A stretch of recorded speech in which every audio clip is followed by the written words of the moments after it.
Hello guys, स्वागत है आपका सिटीजन जी चैनल पर। और आज आप देखने वाले हो 2026 में ही रिलीज हुई मच अवेटेड मूवी स्क्रीम 7 का ब्रेकडाउन। इसे डायरेक्ट किया है केविन विलियमसन ने, जो कि स्क्रीम 2 और स्क्रीम 4 के राइटर हैं। और ये पहली स्क्रीम मूवी है जिसे केविन ने डायरेक्ट किया है, जो कि उन्हें मजबूरी में करना पड़ा क्योंकि ये मूवी बुरी तरह फंस गई थी। 2 साल डिले होने के बाद आई है, तो इसकी मेकिंग में क्या क्या ड्रामा हुआ था उस पर हम विस्तार से बात करेंगे, क्योंकि इसमें मलिसा बरेरा और जेना ओर्टेगा भी नहीं है। इसके अलावा मूवी से जुड़े कुछ इंटरेस्टिंग फैक्ट्स भी मैं आपको बताने वाला हूँ। ब्रेकडाउन रहेगा पूरी डिटेल में और अच्छा खासा रिव्यू भी होगा इस बार। जैसा कि नाम बता रहा है, ये स्क्रीम फ्रेंचाइज की 7वीं फिल्म है जिसमें कि सिडनी यानी नेव कैम्पबेल भी वापस आ रही हैं, जो कि पिछले पार्ट में मिसिंग थी पेमेंट इश्यूज की वजह से। अगर आप पूरी फ्रेंचाइज का ब्रेकडाउन देखना चाहते हो तो पूरी प्लेलिस्ट आपको चैनल पे मिल जाएगी। फिलहाल इस मूवी को गाय ब्यूसिक ने ही लिखा है, जिन्होंने स्क्रीम 5 और 6 लिखी थी जेम्स वैंडरबिल्ट के साथ। इस बार केविन विलियमसन ने भी थोड़ी हेल्प की है राइटिंग में, पर मेन स्टोरी ये गाय ब्यूसिक और जेम्स वैंडरबिल्ट की है। यानी राइटर्स तो वही हैं लेकिन मूवी वो नहीं है।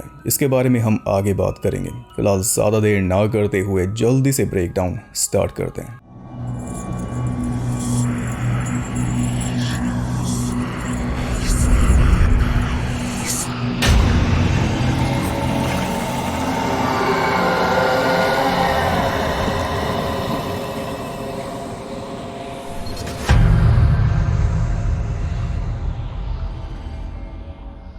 मूवी स्टार्ट होती है सिडनी के होम टाउन वुड्सबोरो कैलिफोर्निया में, जहां पे स्टैफ फ्रेंचाइज का फैन स्कॉट अपनी गर्लफ्रेंड मेडिसन के साथ स्टू माकर के घर पहुंचा है रात बिताने के लिए, क्योंकि स्टू का घर अब एयरबीएनबी अट्रैक्शन बन चुका है जिसे कोई भी बुक कर सकता है। और आपको बता दूं, ये कोई मजाक नहीं है। जो असली घर है जिसे स्टू माकर के घर के तौर पर यूज किया था स्क्रीम और स्क्रीम में, उसे आप रियल लाइफ में सच में बुक कर सकते हो। उसका नाम है स्प्रिंग हिल एस्टेट मैंशन और पॉपुलर नाम है द माकर हाउस। लोकेटेड है टोमालस कैलिफोर्निया में। सर्च करो, आपको वेबसाइट मिलेगी और सारी डेट्स भी पता चल जाएंगी जब वो अवेलेबल होता है बुकिंग के लिए। तब रियल लाइफ से इंस्पायर्ड होकर ये प्लॉट मूवी में डाला गया है, जो कि स्क्रीम की खासियत है। स्टू के घर में जाते हुए स्कॉट बात कर रहा है कि स्टू अभी मरा नहीं है। ये स्क्रीम फैंस के बीच सबसे पॉपुलर थ्योरी है जिसे मूवी में ही डाल दिया गया इस बार। और सबसे ज्यादा अगर किसी कैरेक्टर को लोग वापस देखना चाहते हैं तो वो है स्टू, वो भी एज घोस्ट फेस। हर एक मूवी आने से पहले यही थ्योरी जोर पकड़ लेती है, तो इस बार इसका जिक्र स्टार्टिंग में खुद ही कर दिया गया मूवी के अंदर। बल्कि स्कॉट इस बात को बैक कर रहा है ये बोलकर कि एकदम स्टू जैसा दिखने वाला लड़का 1997 में विंडसर कॉलेज की पार्टी में देखा गया था।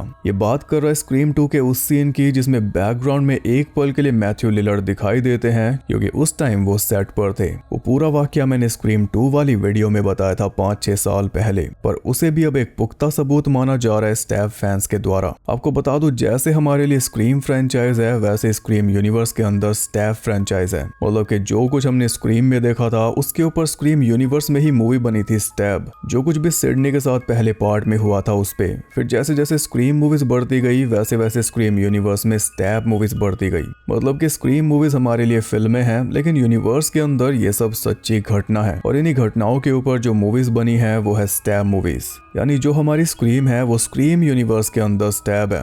हमारे लिए भी किलर घोस्ट फेस ही है और स्टैब फैंस के लिए भी। बस फर्क यह है कि स्क्रीम यूनिवर्स में घोस्ट फेस रियल किलर भी है और मूवी विलन भी, जबकि हमारे लिए सिर्फ मूवी विलन है। थोड़ा मुश्किल है समझना, पर यही स्क्रीम का मेटा स्टैंडर्ड है शुरुआत से। स्टू के घर से ही समझ लो। रियल वर्ल्ड में हम भी इसे बुक कर सकते हैं, पर हम इसलिए करेंगे क्योंकि इसमें स्क्रीम मूवी की शूटिंग हुई थी। लेकिन स्क्रीम यूनिवर्स के अंदर जब स्कॉट ने इसे बुक किया है तो वो इसलिए बुक किया है क्योंकि इस घर के अंदर सच में वो सारे कत्ल हुए थे जिन पे फिर स्टैब मूवी बनी। तो एक स्टैब फैन होने के नाते ये उस रियल क्राइम सीन वाली जगह को देखने आया है, जबकि एक स्क्रीम फैन होने के नाते अगर हम इस घर को देखने जाएंगे तो हम सिर्फ शूटिंग की वजह से देखने जाएंगे। ये फर्क है एक स्क्रीम फैन और एक स्टैब फैन में। हमारे लिए घोस्ट फेस फिक्शनल है, वो सच में नहीं है, सिर्फ एक मूवी विलन है। लेकिन स्टैब फैंस के लिए घोस्ट फेस मूवी विलन भी है और एक असली किलर भी है। हम जो कुछ स्क्रीम मूवीज में देखते हैं वो सब सच में नहीं हुआ, लेकिन स्टैब फैंस जो कुछ स्टैब मूवीज में देखते हैं वो सब सच में हुआ है और उनके आसपास हुआ है। तो अगर हम स्टू के फैन हैं उससे कोई फर्क नहीं पड़ता किसी को, पर जब एक स्टैब फैन स्टू का फैन बनता है तो वो एक असली सन की किलर का फैन बन रहा है जिसने सच में जाने ली थी।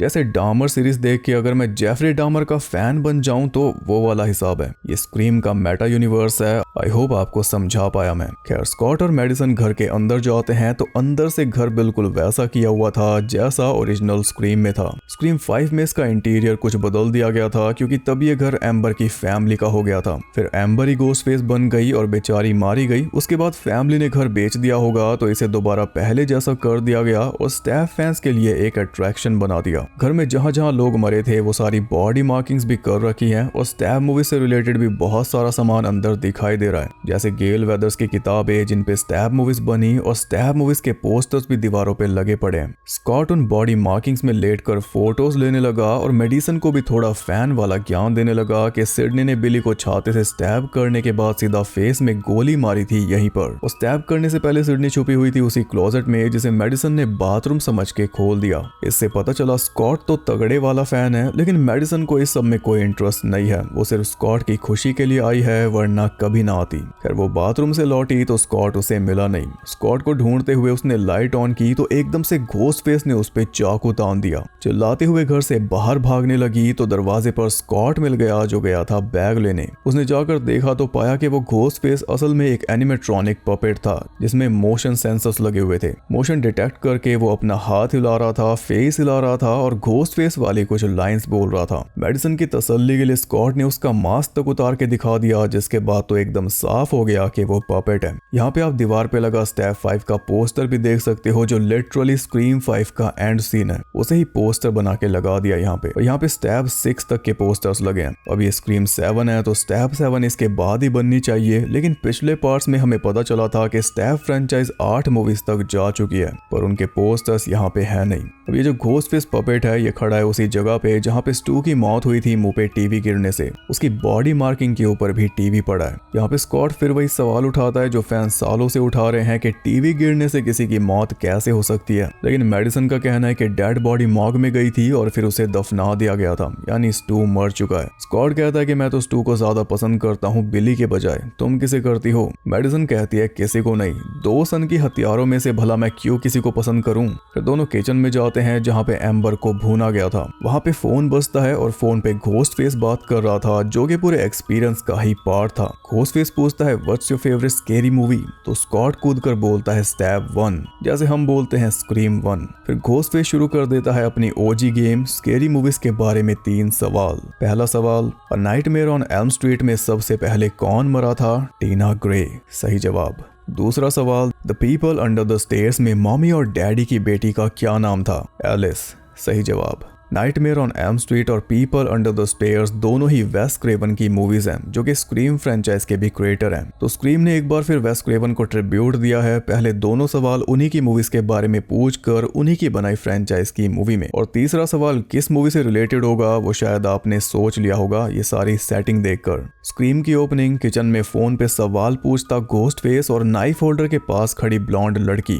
तो तीसरा सवाल है फ्राइडे द 13th के ऊपर जिसमें अच्छे फंस जाते हैं। तो हॉरर मूवी फैन स्कॉट भी फंस गया। घोस्टफेस ने पूछा कि फ्राइडे द 13th में जब जेसन डूबा था तब उसकी एज क्या थी, क्या आप में से कोई बता सकता है? बहुत ज्यादा हिसाब किताब करने के बाद स्कॉट ने बताया 11 साल, लेकिन ये गलत जवाब निकला। सही जवाब बताया मेडिसन ने, वो ये कि जेसन डूबा ही नहीं था, वो बच गया था। आप भी अगर गैस नहीं कर पाए तो फ्राइडे द 13th सीरीज देख लेना मेरी, उसमें पूरी जेसन मोटिवेशन पता चल जाएगी। फोन कटने के बाद स्कॉट मेडिसन से पूछता है कि अगर तुम्हें यहाँ पे मजा नहीं आ रहा तो हम अभी के अभी वापस जा सकते हैं, पर मेडिसन बोली कि अब आ गए तो आ गए। फिर स्कॉट चला गया बाथरूम में और तभी मेडिसन के पास अननोन नंबर से कॉल आया। फोन पे बात कर रहा था घोस्टफेस। यहाँ पे मेडिसन ने सेम वही ओरिजिनल केसी वाला सीन रिक्रिएट कर दिया, नाइफ होल्डर से चाकू निकाल कर। बस फर्क यह है कि ये चाकू नकली है। मेडिसन भी मस्ता रही थी क्योंकि उसे लग रहा था कि फोन पर स्कॉट है, लेकिन घोस्टफेस ने बहुत भद्दी भाषा का उपयोग करते हुए ये बोल दिया कि आज तू मरेगी, और फिर फोन काट दिया।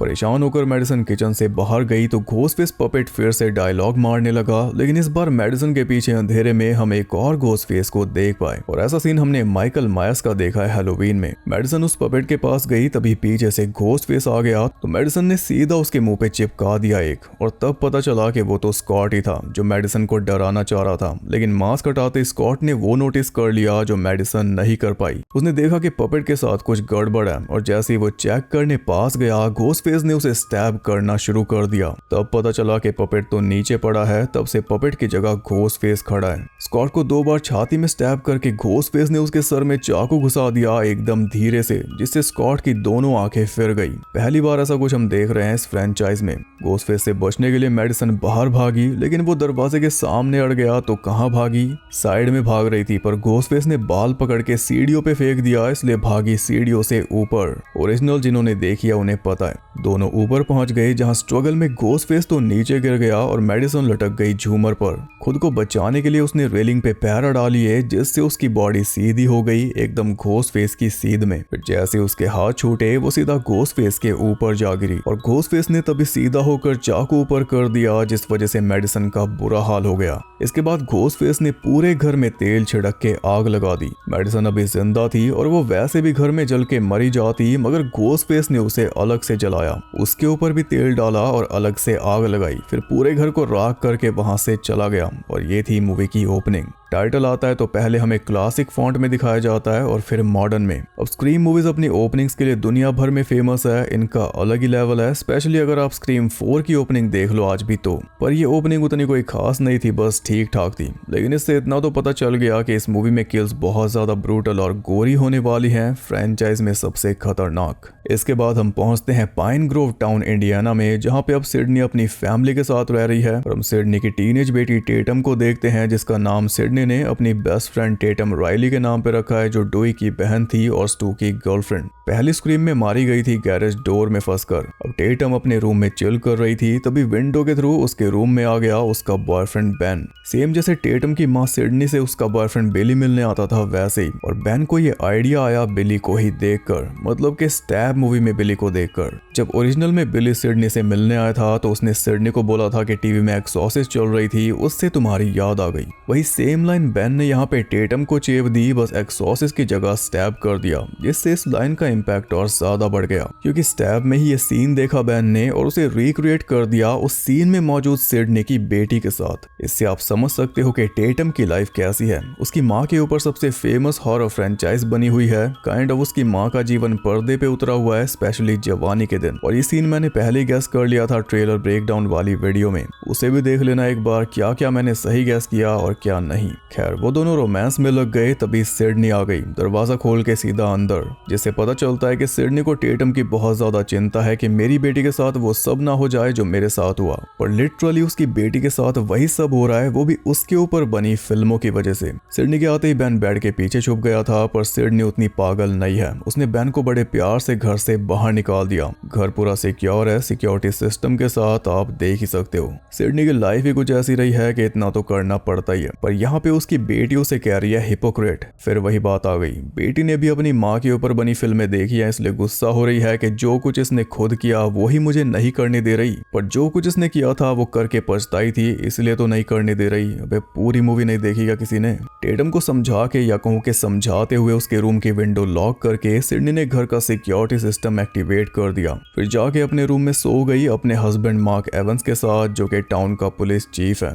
अगली सुबह हम देखते हैं कि उनके गैरेज में कुछ काम चल रहा है और साथ ही हमें यह भी पता चलता है कि सिडनी के 2 बच्चे और हैं जो अभी माँ की मॉम के घर पर हैं। स्क्रीम 5 में सिडनी एक छोटे बच्चे को घुमा रही थी और इसने बोला था कि इसकी मल्टीपल बेटियां हैं, वो सब यहाँ पे क्लियर हो गया। टेटम इसकी सबसे बड़ी बेटी है। हस्बैंड का नाम मार्क है, जो ओरिजिनली तो स्क्रीम 3 वाला डिटेक्टिव मार्क किनकेड होने वाला था, लेकिन नहीं हो पाया। मेकिंग में बता दूंगा सब कुछ। अब सिडनी इस टाउन में चलाती है अपनी कॉफी शॉप, बस वहीं पे जाने की तैयारी कर रही थी कि तभी टेटम सामने आ गई एक ऐसी जैकेट पहन के जिसे देखते सिडनी सुन हो गई। ये वही जैकेट है जो सिडनी ने स्क्रीम 2 के फिनाले में पहनी थी। बहुत बुरी यादें जुड़ी हैं इसके साथ, बस इसलिए ठीक से रिएक्ट नहीं कर पाई।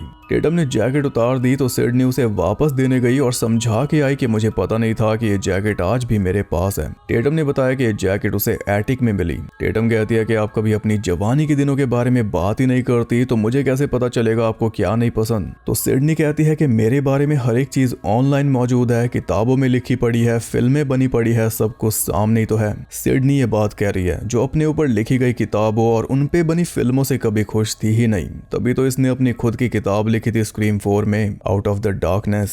खैर ये जो सीन हमें दिखाया जा रहा है इसका मतलब यह है कि अब टेटम भी उसी एज पे आ चुकी है जिस पे कभी सिडनी थी। टेटम भी थिएटर की रिहर्सल कर रही है और पहन के जा रही है सिडनी की स्क्रीम 2 वाली जैकेट। स्क्रीम 2 में सिडनी ने भी थिएटर किया था कॉलेज में। सर्कल पूरा हो रहा है और सिडनी का भी वही हैलोवीन की लॉरी वाला हिसाब हो चुका है। खुद तो खतरा झेल लिया पर चाहती है कि बेटी को ना झेलना पड़े, ना ही उस डर के साथ जीना पड़े। लेकिन लॉरी ने अपनी बेटी को हर एक चीज बता रखी थी और उसे अच्छी तरह ट्रेन भी किया था, इसलिए जब माइकल आया तो माँ बेटियों ने मिलकर उसे खत्म कर डाला। पर टेटम के केस में ऐसा नहीं है। सिडनी तो उसे अपने ही बारे में कुछ नहीं बता रही और कुछ बताना तो दूर की बात है। तो जब खतरा सामने आएगा तब टेटम का क्या होगा और सिडनी की ये बात ना करने वाली सोच का रिजल्ट क्या निकलेगा वो देखना होगा। खैर टेटम चल दी कॉलेज की तरफ और रास्ते में उसे उसकी सहेलियां भी मिल गई, हैना और क्लोई। हर जगह पत्ते बिखरे पड़े हैं, 3 सहेलियां जा रही हैं। यही सेम सीन ओरिजिनल हैलोवीन में था। स्क्रीम मूवीज हैलोवीन का पीछा कभी नहीं छोड़ने वाली। इसकी पेरेंट मूवी जो है,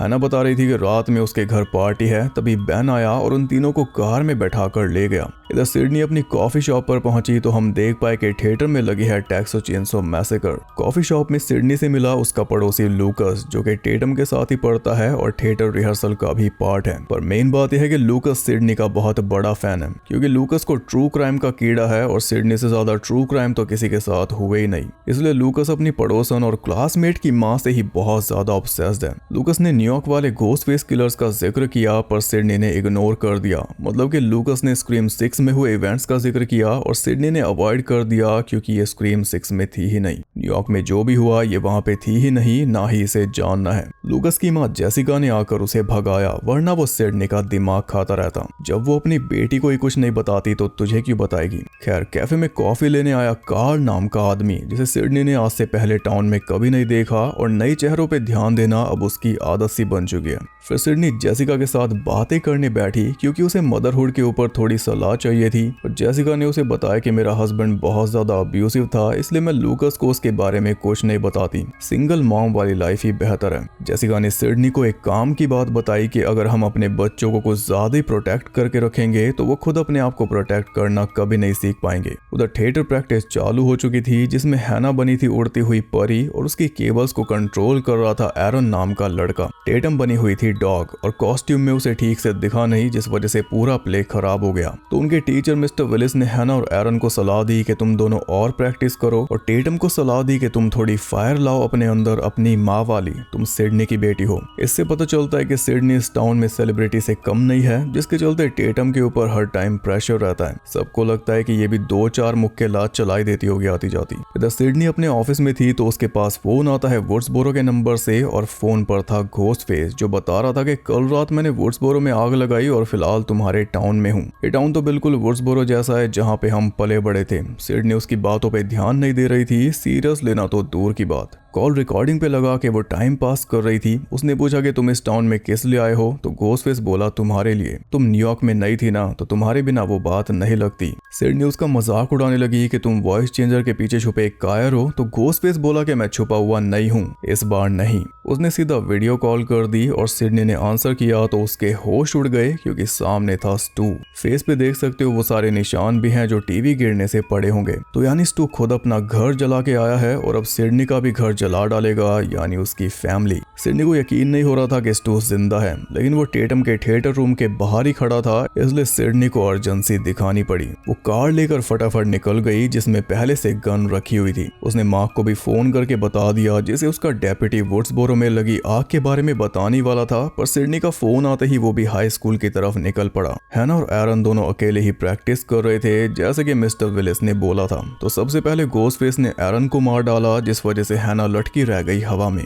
फिर घोस्ट फेस ने हैना को झुलाकर उस पे चाकू चलाने शुरू कर दिए और आखिर में उसका पेट चीरकर सारे अंदरूनी अंग बाहर बिखेर डाले। तभी वहां पे सिडनी आ गई और आते ही उसने घोस्ट फेस के ऊपर गोलियां बरसानी शुरू कर दी, लेकिन घोस्ट फेस वहां से भाग निकला। सिडनी को मिली सिर्फ एरन की लाश। तभी सामने से टेटम निकल आई और उसने ईयरबड्स लगाए हुए थे, इसलिए उसे कुछ भी सुनाई नहीं दिया। पुलिस आई, लोगों को बुलाकर उनसे पूछताछ हुई तो पता चला कि लूकस तो स्कूल में था ही नहीं, वो घर पे था अपनी माँ के साथ। क्लोई थी यहाँ पे, लेकिन वो भी नीचे कॉस्ट्यूम शॉप में थी। पर टेटम का कहना है कि उसने क्लोई को नहीं देखा और बेन का भी यही कहना है, पर बेन भी कुछ देर पहले जा चुका था। और हाँ, मिस्टर विलिस भी अपने घर पे था।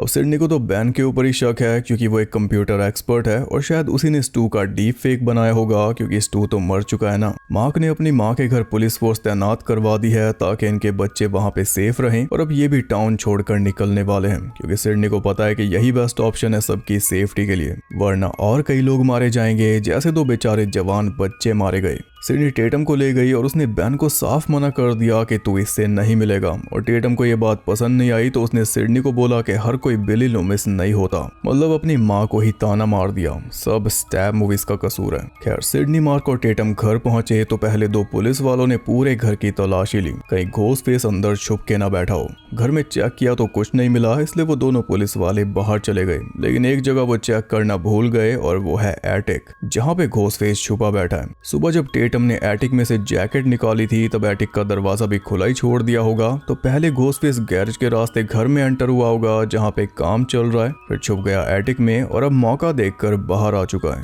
आते उसने टेटम के गले पर चाकू रख दिया और चला के दिखाते हुए मार्क ने उस पर हमला बोला, लेकिन इस चक्कर में मार्क चोटिल भी हो गया और फिर घोस्ट फेस के हाथों सीढ़ियों से नीचे गिर के बेहोश भी। लेकिन इस बीच सिडनी और टेटम को भागने का मौका मिल चुका था और इस सिचुएशन की तैयारी सिडनी ने पहले से कर रखी थी। टेटम के साथ वो जाके छुप गई सेफ रूम में, जिसमें घोस्ट फेस चाह कर भी नहीं आ सकता। वो रूम इतना सिक्योर है और घर में ऐसा कोई सीक्रेट रूम भी है, ये टेटम को आज ही पता चला। सेफ रूम से निकलने का एक और रास्ता भी है जिसके जरिए सिडनी बाहर जा रही थी मार्क को बचाने के लिए, पर घोस्ट फेस लगातार दरवाजा पीट रहा था, जिसके चलते टेटम बहुत ज्यादा डरी हुई थी और अकेले रुकने के लिए बिल्कुल भी तैयार नहीं थी, इसलिए सिडनी ने उसे भी अपने साथ ले लिया। दीवार के पीछे जो हॉलो स्पेस थी, दोनों उसके थ्रू निकल रहे थे, पर घोस्ट फेस ने टेटम की सिसकियां सुन ली और सीधा दीवार में चाकू चलाना शुरू कर दिया, जिस वजह से माँ बेटी के बीच थोड़ी दूरी आ गई। लेकिन सिडनी के हाथ में बैट था तो उसने बैट मार मार कर चाकू को दीवार के अंदर ही मोड़ दिया, जो कि और ज्यादा बुरा साबित हुआ क्योंकि चाकू फंसा तो घोस्ट फेस ने उठा लिया एक फायर पोकर, जिसकी रेंज चाकू के मुकाबले बहुत ज्यादा थी और उसकी चपेट में आकर सिडनी भी सही इंजर्ड हो गई।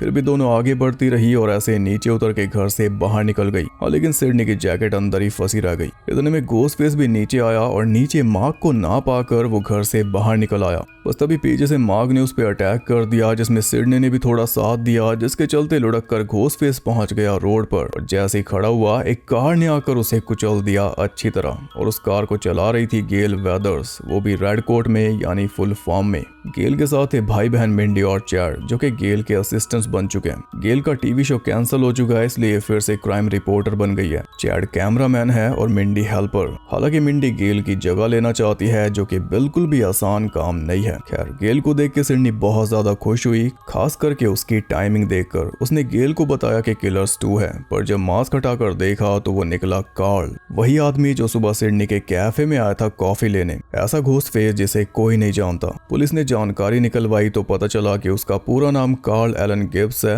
और वो एक ट्रिपल मर्डरर है जो 2 हफ्ते पहले फॉलब्रुक साइकेट्रिक हॉस्पिटल से भागा था, पास के ही मेंटल हॉस्पिटल से। पर सिडनी की फैमिली के पीछे क्यों आया, इसका जवाब कोई नहीं जानता। लेकिन मार्क खुश था कि चलो कम से कम वो मर तो गया, अब सब सेफ तो हैं। पर सिडनी जानती है कि ये खेल इतनी आसानी से खत्म नहीं होता। घोस्ट फेस एक से ज्यादा ही निकलते हैं, यानी स्टू जिंदा है ये बात अभी झूठ साबित नहीं हुई और क्या पता उसके और भी साथी हों। फिलहाल जो भीड़ जमा है उसमें सिडनी को बेन दिखाई दिया और उसके अलावा मिस्टर विलिस। उनका हालचाल जानने के लिए पड़ोसी भी आए तो सिडनी ने जेसिका को यही सलाह दी कि अपने घर के दरवाजे लॉक रखना। कहीं ना कहीं सिडनी को लूकस के ऊपर भी शक है और गेल को देखकर तो लूकस की आंखें खुली रह गई क्योंकि लूकस स्टैब फ्रेंचाइज का बड़ा फैन है और स्टैब बनी है गेल की किताब पर। खैर, सिडनी ने गेल से पूछा कि तुम्हें कैसे पता चला यहाँ पे आना है, तो गेल ने बताया जब स्टू का घर जला तभी मैं समझ गई थी कि बात यहाँ तक पहुंचेगी, इसलिए टाइम रहते निकल गई थी और एकदम टाइम पे पहुंची एकदम। गेल ने यह भी बताया कि न्यूयॉर्क में जो अटैक हुआ था उसकी वजह से गेल को थोड़ा नर्व डैमेज हो चुका है, मतलब स्क्रीम 6 में इस पे जो अटैक हुआ था उसकी वजह से। उसने सिडनी को यह भी बोला कि तुम लकी हो जो उसका हिस्सा नहीं थी, यानी अच्छा हुआ तुम स्क्रीम 6 में नहीं थी। अब गेल सिडनी से पूछ रही थी कि हमें कहां से शुरू करना चाहिए, मतलब किलर का पता लगाने के लिए जो कि सिडनी के पास से कनेक्टेड होगा।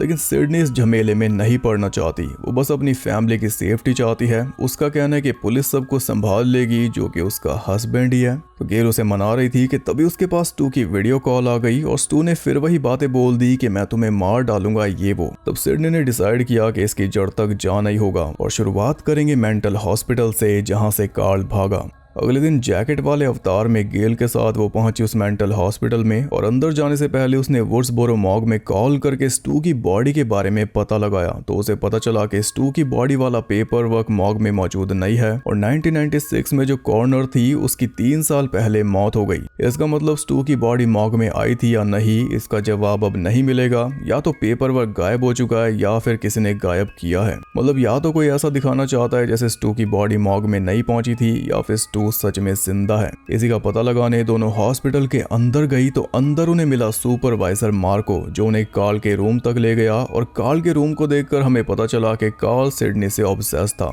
उसने सिडनी के कई सारे स्केच बना के रूम में लगा रखे थे, पर इसमें एक कैच है। आप कहोगे कि शक्ल तो मिल नहीं रही। हाँ, क्योंकि ये स्केच इस वाली सिडनी के नहीं है बल्कि स्टैब वाली सिडनी के हैं, टोरी स्पेलिंग के। यानी कार्ल स्टैब मूवीज वाली सिडनी से ऑब्सेस्ड था। 20 साल पहले उसने 3 लड़कियों का खून किया था, जिसके चलते इस मेंटल हॉस्पिटल में भर्ती हुआ। सिडनी ने मार्को को स्टू की फोटो दिखाई तो मार्को बोला ये तो जॉन है, जॉन डो। जिस भी आदमी की पहचान नहीं हो पाती उसे जॉन डो बोला जाता है और फीमेल को जेन डो। मार्को ने बताया कि मैं यहाँ पे 16 साल से हूँ और जॉन मेरे आने से पहले यहाँ पे आया था। लेट 90s में उसकी याददाश्त जा चुकी थी, जो भी उसके सर पे चोट लगी थी उसकी वजह से, मतलब टीवी गिरने से। वो सड़कों पे रह रहा था और एक दिन अचानक ही उसने एक हाई स्कूल गर्ल पे अटैक कर दिया था, जिस वजह से पुलिस ने उसे पकड़ा और जब केस चला तो पाया गया कि उसका दिमागी संतुलन ठीक नहीं था, इसलिए उसे इस हॉस्पिटल में भेज दिया गया। और मेन बात यह है कि वो 2 हफ्ते पहले हॉस्पिटल से छूटा है। 2 हफ्ते पहले वो रिलीज हुआ और 2 हफ्ते पहले कार्ल हॉस्पिटल से भागा, क्योंकि वो दोनों पक्के दोस्त बन गए थे हॉस्पिटल में एक साथ रहकर। और कार्ल तो सिडनी के पीछे पागल था ही, तो स्टू ने बड़ी आसानी से उसे असली सिडनी को मारने भेज दिया होगा, जिसमें वो कामयाब नहीं हो पाया। पर स्टू ने और भी चालें सोच रखी होंगी।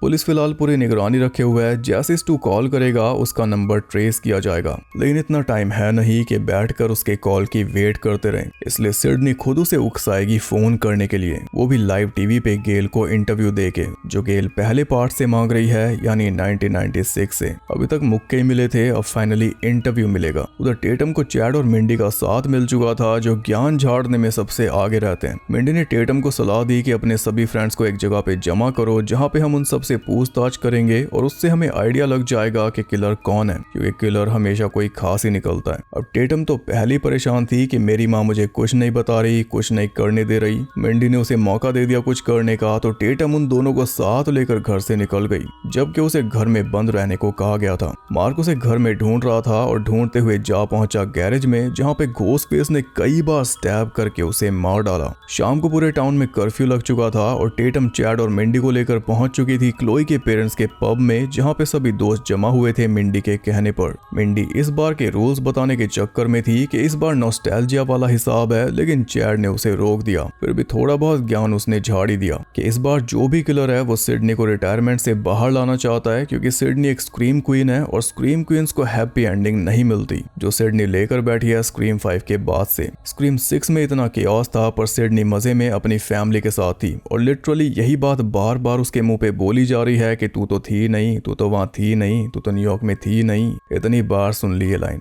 अब वही मिंडी बता रही है कि सिडनी को फ्रेंचाइज से नहीं निकाल सकते, जैसे जेमी ली कर्टिस को हैलोवीन में डालते रहते हैं बार बार, सेम वैसे ही ये मिंडी ने बोला। और लिटरली इस बार सिडनी के साथ वही हो रहा है। तो कुल मिला के बात यह है कि इस बार जो किलर है वो सिडनी का फैन है, 30 साल पहले वाली सिडनी का, जो हर साल एक नए घोस्ट फेस को ठोका करती थी। और स्टू का सहारा वो इसलिए ले रहा है क्योंकि जब इस सिडनी का जन्म हुआ था, यानी अपने साथ बुरा करने वालों को ठोकने वाली सिडनी का जब जन्म हुआ था, उस रात स्टू वहीं पर था डे 1 पे। सिडनी का ओरिजिन ट्रिगर करके ये किलर उसे रिटायरमेंट से वापस लाना चाहता है, जिसमें वो कामयाब हो चुका है। या तो ये रीजन है या फिर किलर स्टू है, जो अपना अधूरा काम पूरा करना चाहता है। यहाँ पे मिंडी ने इनडायरेक्टली सैम का भी जिक्र कर दिया, जो अब इस फ्रेंचाइज में है नहीं, लेकिन पिछले पार्ट तक वो ही नई सिडनी थी। मिंडी ने बोला कि स्टू भी किलर हो सकता है, जब बिली लूमिस का एक सीक्रेट लव चाइल्ड हो सकता है तो कुछ भी हो सकता है, यानी सैम। अब अगर स्टू ही किलर है तो उसका कोई साथी भी होगा, जो मोस्ट लाइकली टेटम के दोस्तों में से एक हो सकता है। तो यहाँ पे बात आ गई मोटिव पे। वो साथी बेन हो सकता है, क्योंकि सिडनी बेन को टेटम के आसपास भटकने भी नहीं देती, या फिर लूकस हो सकता है जो सिडनी से ऑब्सेस्ड है, या फिर क्लोई भी हो सकती है जिसपे कभी किसी का शक नहीं जाएगा। खैर इस बीच बेन स्टू की वीडियो कॉल वाली इमेजेस को चेक कर रहा था और वो भी श्योर नहीं था कि वो AI डीप फेक है या फिर रियल। उधर गेल और सिडनी एक टीवी स्टेशन में जाके लाइव आ चुके थे, तो ये सब भी उनका इंटरव्यू देखने लगे। सिडनी ने लाइव टीवी पे स्टू को बोल दिया कि सबके सामने बात करते हैं, अभी फोन करो, लेकिन स्टू ने फोन नहीं किया। तो गेल ने सिडनी के बच्चों के बारे में बात शुरू कर दी, स्पेशली टेटम के बारे में, जिनके जवाब सिडनी ने दिए नहीं, इसलिए इंटरव्यू वहीं पे खत्म हो गया। और तभी आ गई स्टू की कॉल। स्टू ने बताया कि मैं क्लोई के पब पे हूँ जहाँ पे तुम्हारी बेटी भी है। बस इतना सुनते सिडनी निकल गई पब की तरफ, वो भी बिना कार के, क्योंकि गेल अंदर ही रह गई थी पुलिस को फोन करवाने के चक्कर में। तो इतने में सिडनी अकेली भाग गई। इधर टेटम बेन के साथ टीवी स्टेशन के लिए निकल रही थी कि तभी उसने बेन का लैपटॉप देख लिया, जिसमें बेन अपने आप को डीप फेक करके स्टू बना रहा था। बस फिर उसी लैपटॉप से बेन का सर फोड़ के टेटम कार से बाहर निकल गई और तभी सामने से आ गया घोस्ट फेस। एक घोस्ट फेस टेटम के पीछे पड़ गया, जिससे बचने के लिए टेटम पूरे टाउन में भागने लगी, लेकिन कर्फ्यू की वजह से सारी दुकानें बंद पड़ी थी, इसलिए टेटम को बचाने वाला कोई नहीं था। ऐसा ही सीन था ओरिजिनल हैलोवीन में, जिसमें लॉरी माइकल से बचते हुए भाग रही थी, लेकिन बचाने वाला कोई नहीं था। खैर, एक घोस्ट फेस लगा है टेटम के पीछे और एक पहुंच चुका है पब के अंदर।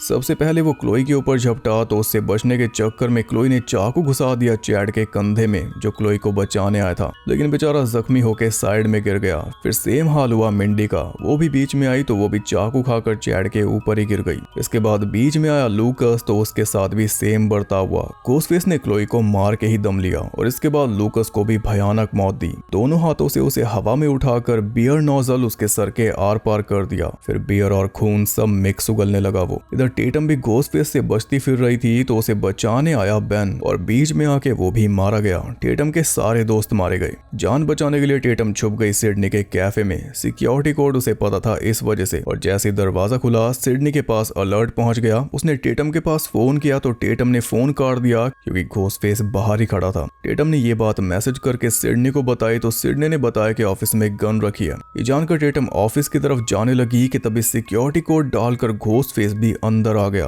पर टेटम जल्दी से ऑफिस के अंदर जाके बंद हो गई और अंदर उसे गन भी मिल गई। सिडनी अपने फोन पे लाइव कैमरा फुटेज देख रही थी, तो उसे पता था कि घोस्टफेस कहाँ पे खड़ा है। तो इस बार टेक्नोलॉजी का यूज सिडनी ने कर दिया घोस्टफेस के खिलाफ। टेटम के कान में ईयरबड्स लगवा दिए और कैमरा देख के उसे गाइड करने लगी कि तुम्हें कहाँ पे गोली चलानी है, और उसके कहे अनुसार गोलियां चला के टेटम ने घोस्टफेस को हिट कर दिया। लेकिन सिडनी को पता था कि अब भी काम पूरा नहीं हुआ। सबसे मेन रूल यही है कि किलर को हमेशा सर में गोली मारो, वरना वो दोबारा उठेगा। और घोस्टफेस तो वैसे भी आजकल बुलेट प्रूफ वेस्ट पहन के घूमता है। टेटम उसके सर में गोली मार पाती उससे पहले उसने दोबारा अटैक कर दिया और टेटम ने फिर एक बार फाइट बैक किया, लेकिन इस बार वो दो घोस्टफेस किलर्स के बीच में फंस गई। जब तक सिडनी वहां पर पहुंची तब तक वो टेटम को ले जा चुके थे। वहां पे सिर्फ गन पड़ी थी। जैसे उसने गन उठाई उसके पास घोस्टफेस का फोन आ गया और घोस्टफेस ने उसे बुलाया उसके घर पे, एकदम अकेले। घर पहुंची तो टीवी पर एक वीडियो मैसेज चालू हो गया, जिसमें स्टू अपने घर के अंदर दिखाई दे रहा था, लेकिन वो असली किलर नहीं था। उसके बाद दिखाई दी नैन्सी लूमिस, बिली लूमिस की माँ, जो घोस्टफेस थी स्क्रीम 2 में।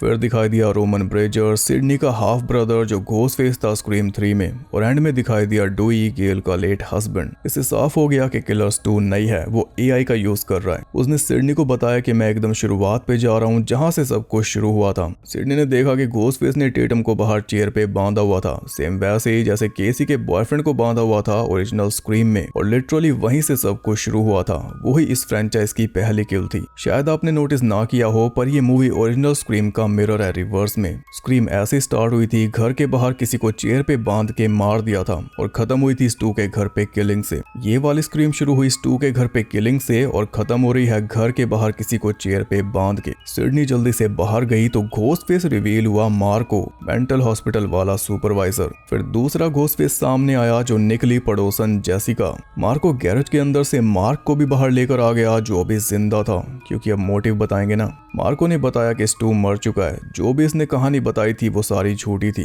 वो बताता है कि मैं पहले गूगल में काम किया करता था, इसलिए एआई का स्पेशलिस्ट हूँ, इसलिए स्टू बना दिया इतना रियल। लेकिन असली मास्टरमाइंड जेसिका है, क्योंकि वो सिडनी की बहुत बड़ी फैन है, अपने बेटे से भी ज्यादा बड़ी। जेसिका का हस्बैंड बहुत अब्यूसिव था और जेसिका उससे परेशान थी। तब जेसिका ने पढ़ी थी सिडनी की बुक आउट ऑफ डार्कनेस, जिसे पढ़ने के बाद सिडनी उसकी हीरो बन गई थी। सिडनी की लाइफ को पढ़ने के बाद जेसिका को समझ आया था कि उसे भी वही करना चाहिए जो हमें हमेशा सिडनी ने किया। जिसने भी नुकसान पहुंचाना चाहा सिडनी ने उसे मार डाला। तो सिडनी से ये सीख लेकर जेसिका ने अपने हस्बैंड को मार डाला। सिडनी से इंस्पायर होकर जेसिका भी फ्री हो गई। पर इसे सनक तब उठी जब सिडनी एकदम से गायब हो गई और न्यूयॉर्क किलिंग्स में दिखाई नहीं दी। जबकि सिडनी का काम है बैड गाइस को मारना, लेकिन वो न्यूयॉर्क में नहीं गई, जिससे जेसिका निराश हो गई। घोस्टफेस आया और सिडनी उसे मारने नहीं गई। ये कैसे हो सकता है? इससे जेसिका को इतना दुख पहुंचा कि ये हैंडल नहीं कर पाई और इसे खुद को चेक कराने मेंटल हॉस्पिटल में जाना पड़ा, जहां पे इसकी मुलाकात हुई मार्को से। फिर इसने प्लान बनाया कि सिडनी को वापस इस गेम में लाना पड़ेगा, वो शांति से नहीं रह सकती। तो सिडनी का पता लगाकर एकदम उसके साथ वाला घर ले लिया। उसके बाद सारी प्लानिंग की, जिसमें काल को भी यूज कर लिया ताकि सिडनी उसे मार सके। सिडनी उसे कहती है कि चलो मुझसे गलती हो गई, हम दोबारा स्टार्ट कर सकते हैं। तो जेसिका कहती है कि मैं दोबारा स्टार्ट कर रही हूँ, तुम्हें जान से मारकर। फिर दोबारा निराश होने का कोई चांस ही नहीं बचेगा और तुम्हारे मरने से एक और चीज अच्छी हो जाएगी कि टेटम नई सिडनी बन जाएगी, सिडनी 2.0, क्योंकि उसे भी सेम वही तुम्हारे वाला ट्रॉमा मिल जाएगा, सेम उसी एज में। सिडनी कहती है अपने बेटे का तो सोचो। तब जेसिका बताती है कि उसे तो मैंने मार दिया, वो अपने बाप के जैसा था। अब एक नई शुरुआत करूंगी आराम से। पर शुरुआत करने से पहले मार्क ने सब कुछ बिगाड़ दिया। जिस बीच जेसिका अपनी सन की बातें कर रही थी, उसी बीच मार्क ने चुपचाप टेटम को फ्री कर दिया। फिर मौका देखकर टेटम ने फाइट बैक किया, जिसके चलते सिडनी ने सीधा मार्को के माथे में गोली मार दी और जेसिका भाग गई गैरेज के अंदर। उसके पीछे जाके सिडनी ने उसका बुरा हाल कर दिया और बची कुची कसर पूरी कर दी टेटम ने उसे गोलियां मारकर। लेकिन मेन रूल तो आपको याद ही होगा, जेसिका एक बार फिर अटैक करने आई तो इस बार दोनों माँ बेटी ने उसके सर में इतनी गोलियां मारी कि उसका चेहरा ही अलग होके गिर गया। ना चाहते हुए भी टेटम सिडनी बनी गई। सारा सीन खत्म हो गया। तब जाके गेल आई चैड और मिंडी को साथ लेकर और रिपोर्टिंग का काम उसने खुद मिंडी को दे दिया। मार्क को हॉस्पिटल ले गए। सिडनी ने गेल को थैंक्स बोला हमेशा साथ देने के लिए और ये भी स्वीकार किया कि मुझे न्यूयॉर्क में आना चाहिए था तुम्हारे लिए। इसके बाद सिडनी ने टेटम को बताया कि उसका नाम टेटम क्यों रखा। टेटम को लगता था कि एक विक्टिम के नाम पे रखा जो मर गई थी, किसी फाइटर के नाम पे नहीं रखा। पर सिडनी ने उसका नाम टेटम इसलिए रखा था क्योंकि टेटम सिडनी की बेस्ट फ्रेंड थी, वो आखिरी फ्रेंड जिस पे सिडनी भरोसा करती थी। इसलिए अपनी पहली बेटी का नाम ही टेटम रख दिया था ताकि जब ये बड़ी होगी तो मेरी बेस्ट फ्रेंड बनेगी, जो कि टेटम के बाद से कोई नहीं बना। अब टेटम जो भी पूछेगी सिडनी उसे बताएगी, कुछ छुपाएगी नहीं। गेल, सिडनी और टेटम चल दिए हॉस्पिटल। फिर आखिरी शॉट फिर से घोस्टफेस का दिखाया गया, जिसके साथ मूवी हो गई एंड। आखिर में हमने मिंडी को रिपोर्टिंग करते देखा, सेम जैसे गेल कर रही थी ओरिजिनल के एंड में, मगर उस सीन की कोई टक्कर नहीं है।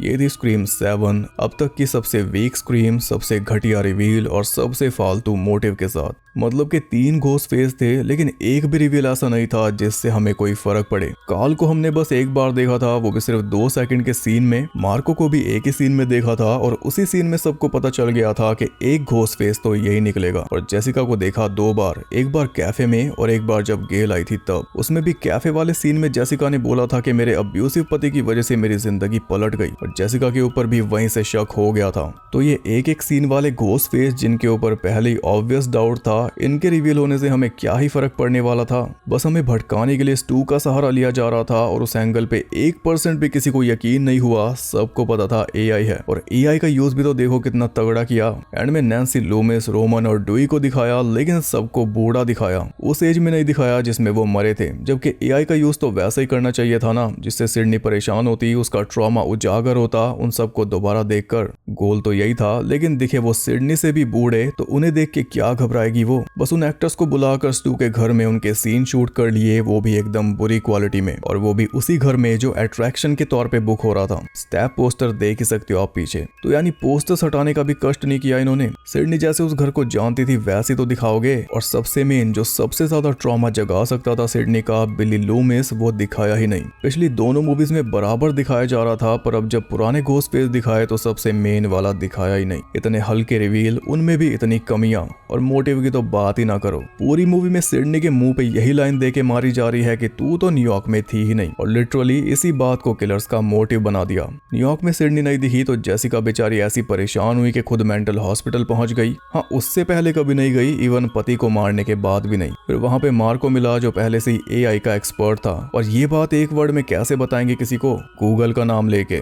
स्क्रीम मूवी में ये सब हो रहा है, पर ये मोटिव जो है इसका मतलब कुछ और है। जेसिका के कहने का मतलब यह है कि तू पिछले पार्ट में नहीं थी इसलिए ये पार्ट ऐसा बना है, तू स्क्रीम 6 में नहीं थी इसलिए स्क्रीम 7 ऐसी बनी है, समझे। इस बार मेटा काम हमारे साथ कर दिया है। हम ही तो थे जो ये बात बोल रहे थे जो इसमें किलर्स ने बोली घोस्टफेस आया और सिडनी उसे मारने नहीं आई तो ये कैसी स्क्रीम मूवी हुई, ये तो काउंट ही नहीं होगी। सिडनी के बिना स्क्रीम मूवी कैसी, सिडनी इसमें क्यों नहीं है, सिडनी नहीं आई तो हम गुस्सा हो गए, मूड खराब हो गया, सिडनी चाहिए। बस यही बातें इसमें बोली गई हैं सिडनी को वापस लाकर, और मोटिव भी उसी बात को बना दिया है। मतलब इस बार मटका फैंस के ऊपर फोड़ा गया है। सिडनी चाहिए थी, सिडनी मिल गई, अब और कुछ मत मांगना क्योंकि तुम्हारे मांगने की वजह से ही ये मूवी ऐसी बनी है, वरना ये मूवी कुछ और होती। राइटर ने फैंस के ऊपर ही तंज कस दिया है और कोई समझ भी नहीं पा रहा। लिटरली सेम राइटर है और उसने मूवी के थ्रू ये बताया है कि स्क्रीम 6 की वजह से स्क्रीम 7 कुछ और होती, लेकिन फैंस ने इतना शोर मचाया कि स्क्रीम 6 में सिडनी नहीं है, तो जब स्क्रीम 6 का मेन पॉइंट यही बन गया कि सिडनी नहीं है इसलिए अब उसकी वजह से ही स्क्रीम 7 कुछ और है, समझे। कुछ और करना चाहा है इन्होंने, पर असल में ये खुद इस फ्रेंचाइज का विनाश कर रहे हैं। अब स्क्रीम 7 आने के बाद हम ये कह सकते हैं कि स्क्रीम फ्रेंचाइज की राइटिंग डिक्लाइन पर है। स्क्रीम 6 के रिवील और मोटिव भी बेकार ही थे, फिर भी हम सह गए थे, पर ये तो कुछ ज्यादा ही गिरावट हो गई। जैसे कि ओपनिंग, स्क्रीम की ओपनिंग यानी खतरनाक चीज, लेकिन इस मूवी की ओपनिंग एकदम सिंपल थी, उसमें भी वो ओपनिंग बाकी मूवी के साथ मेल नहीं खाती, उसका कोई काम ही नहीं है। अगर आप ओपनिंग हटा दो तब भी पूरी मूवी देख सकते हो, कोई फर्क नहीं पड़ेगा, या बिना ओपनिंग के देख लो मूवी, एक ही बात है।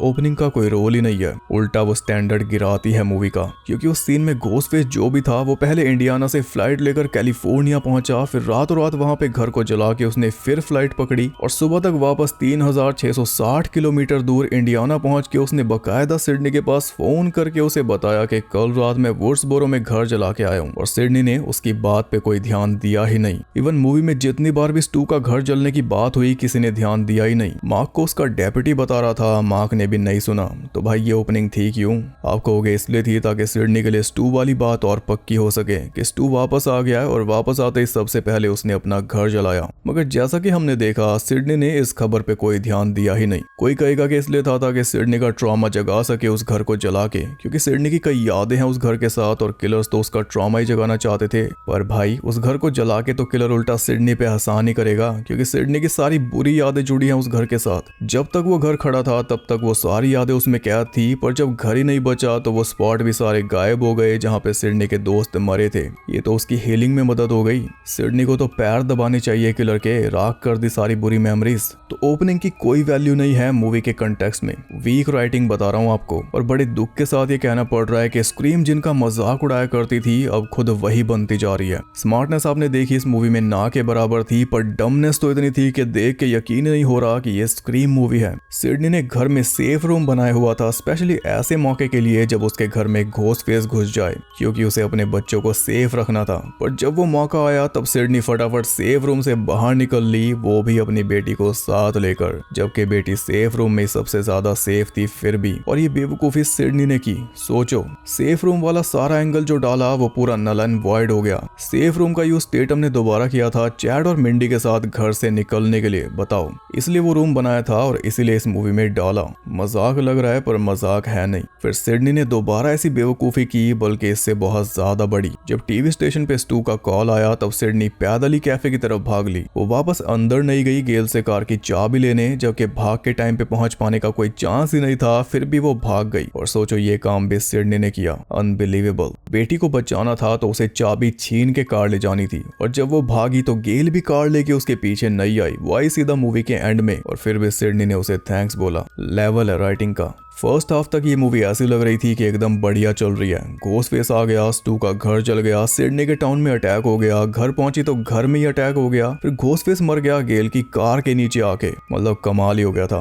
गेल का बिल्डअप ऐसा किया कि पता नहीं क्या होगा आगे, लेकिन वहीं से ये मूवी गड्ढे में जा गिरी। इसके बाद गेल का कोई रोल ही नहीं था, बस एक कार से कुचला और एक इंटरव्यू लिया जिसका कोई महत्व है नहीं। तो गेल को अच्छी तरह अंडर यूज किया गया। सेम ऐसे चैड और मिंडी, वो किस लिए आए थे? टेटम को घर से बाहर निकाल कर उसके सारे दोस्तों को एक जगह पे जमा करने के लिए ताकि सबके सब इजी शिकार बन जाएं और खुद वो दोनों एक एक चाकू खाकर साइड में लेट जाएं। फिर गेल के साथ सीधा एंड में प्रकट हो। सेकंड हाफ ने पूरी मूवी बर्बाद कर दी। ऐसी एक और अमेजिंग चीज हुई, एंड में जेसिका ने कन्फेस किया कि उसने खुद अपने बेटे को मारा, यानी पब के अंदर जो घोस्ट फेस था वो जेसिका थी। अब मुझे कोई ये बताओ, जेसिका ने लूकस को दोनों हाथों से हवा में कैसे उठाया? दोनों को एक साथ देखो, ये फिजिकली पॉसिबल ही नहीं है उसके लिए, और ये स्क्रीम मूवी है, मजाक बना दिया। इस बार एक चीज और नई देखने को मिली और वो है गोर, बहुत सारा गोर, जिसके लिए टेरिफायर मूवीज आजकल पॉपुलर हो रही है। अब स्क्रीम को उस पे कोई सटायर करना चाहिए था, पर स्क्रीम ने सीधा वो गोरी चेप लिया, वो भी CGI। ऐसा लेवल स्क्रीम का गिर चुका है, जबकि स्क्रीम के अंदर गोर कभी इंपॉर्टेंट था ही नहीं। किल से पहले का जो सारा बिल्डअप होता है, किल की पूरी अहमियत वही होती है। चाकू घुसने से पहले जो कुछ होता है वो।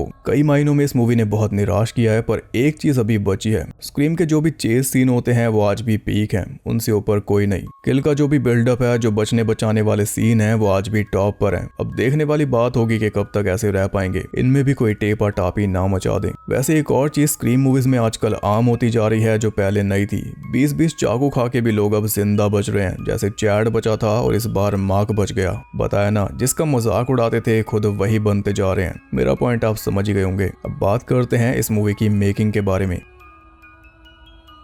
2023 में स्क्रीम 6 आई थी, जिसमें सिडनी नई थी, क्योंकि सिडनी ने जो पैसे मांगे थे वो स्टूडियो ने दिए नहीं थे, और स्क्रीम 6 की कहानी में कई चेंजेस भी हुए थे, स्पेशली मेलिसा बरेरा की वजह से। फिर 2024 में स्क्रीम 7 आने वाली थी, लेकिन अगस्त 2023 में ही स्क्रीम 5 और 6 के डायरेक्टर्स, जो 7 को भी डायरेक्ट करने वाले थे, मैट बेटिनेली ऑल्पिन और टाइलर जिलर्ड, वो दोनों ये मूवी छोड़कर चले गए। रीजन बताया, अपनी आने वाली मूवी एबिगेल को, जो 2024 अप्रैल में बन के रिलीज हो गई थी, उसमें भी मेलिसा बरेरा थी, वीडियो चैनल पे मिल जाएगी। खैर, ओरिजिनल डायरेक्टर्स गए जिन्हें ये 3 मूवीज बनानी थी स्क्रीम 7 तक। ये 3 मूवीज की आग थी, जिसमें आखिर में सैम की बहन टेरा मारी जाती, जिस वजह से सैम खुद घोस्ट फेस बन जाती और फिर सैम को खत्म करती सिडनी। ये थी ओरिजिनल एंडिंग इस आग की। लेकिन मेलिसा बरेरा को विलन नहीं बनना था, इसलिए बिहाइंड द सीन्स बहुत झमेले हुए, जिनकी खबर अभी पूरी तरह बाहर नहीं आई है, लेकिन एक दिन जरूर आएगी। ये जो डायरेक्टर्स छोड़ के गए, ये एबिगेल की वजह से नहीं गए, बल्कि वजह कुछ और थी। शायद ये स्टूडियो ही ऐसा है जिसे कुछ मैनेज करना नहीं आता,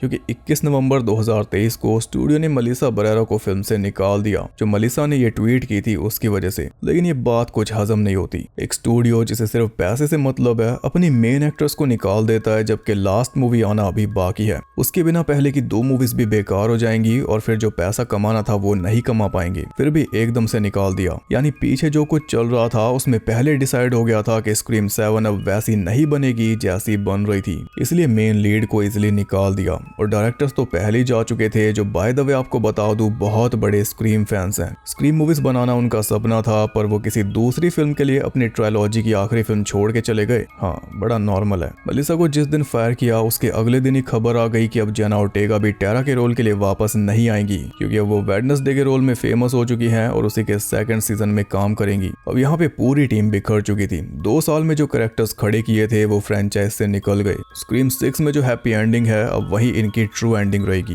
खैर, अभी अप्रैल 2025 में जेना ने इस बात पे सफाई दी थी। जेना ने बताया था कि मैंने स्क्रीम 7 को इसलिए छोड़ा क्योंकि ओरिजिनल टीम तो सारी जा चुकी थी, मूवी तो पूरी बिखर चुकी थी, तो मैं अकेली वापस आके क्या करती। ये बात तो चैड और मिंडी को बता। इसके बाद जो नए डायरेक्टर आए थे, क्रिस्टोफर लैंडन, जिन्हें केविन विलियमसन ने सजेस्ट किया था, वो भी फिल्म छोड़ के चले गए, क्योंकि उन्हें जान से मारने की धमकियां मिलने लगी कि उन्होंने मेलिसा को क्यों निकाला, जबकि निकाला था स्टूडियो ने। पर धमकियां उनके परिवार को मिल रही थी और मैटर इतना सीरियस हो गया था कि इसमें FBI भी इन्वॉल्व हो गई थी, इसलिए क्रिस्टोफर ने ये फिल्म छोड़ दी। स्क्रीम 7 पूरी तरह ढह गई, तब ये बात सामने आई कि इसे रीसेट किया जाएगा, पुराने कैरेक्टर्स को वापस लाया जाएगा, जैसे सिडनी और मार्क किनकेड। उसी सिडनी को 7 मिलियन देकर वापस लेकर आए, जिसे पिछले पार्ट में साइड कर दिया था, और पिछले पार्ट में जिन्हें मेन बनाया था, इस बार उन्हें साइड कर दिया। ये स्टूडियो कुछ इस तरह से काम कर रहा है। तो फिर इस मूवी को दोबारा ही लिखना पड़ा, और सिर्फ रीराइट करने में $5 लाख का खर्च आया, और जो रीराइट हुई है वो हमारे सामने है। मार्च 2024 में अनाउंस हुआ कि नेव कैम्बल वापस आ रही हैं, और उन्हें केविन विलियमसन ने वापस आने के लिए मनाया। फिर नेव ने केविन को मनाया इस फिल्म को डायरेक्ट करने के लिए। मार्क किनकेड के रोल में पैट्रिक डेम्सी वापस आने वाले थे, लेकिन कैलिफोर्निया में जो आग लगी थी उसकी वजह से काम खराब हो गया और वो वापस नहीं आ पाए। इवन मैथ्यू लिलर्ड वापस आ रहे हैं, ये भी पहले रिपोर्ट हो गया था, साथ में नैन्सी, रोमन और डुई, ये सब भी।